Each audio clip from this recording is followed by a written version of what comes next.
आप सभी लोग आशा करता है बढ़िया होंगे। तो दोस्तों आज हम कार्डबोर्ड की मदद से एक टाइटैनिक जहाज बना के दिखाएंगे आपको।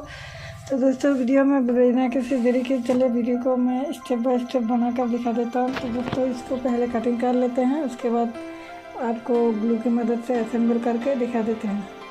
तो कुछ हिस्सा मैंने पहले काट लिया, ये कटिंग करते नहीं दिखा पाया क्योंकि दोस्तों वीडियो जो है वो बहुत लंबा हो जाता है। ये ऊपर का हिस्सा है दोस्तों, और ये जो है ये नीचे का हिस्सा है, और ये तीन हिस्सा जो है ये आप इसको ये ऊपर में लगाते हैं। तो चलिए इसे मैं ग्लू की मदद से चिपका लेता हूँ। ये रहा, बाकी और दो हिस्से जो है वो कटिंग करना है, जो कि इसका ये वाला जो साइड में लगता है ना, वो इस प्रकार से वो वाला कटिंग करना है। तो चलिए मैं इसे ग्लू की मदद से पहले जो ऊपर का हिस्सा है वो मैं चिपका लेता हूँ, बाद में जो है इसको मैं बना के चिपका दूँगी।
those hands up for tonight.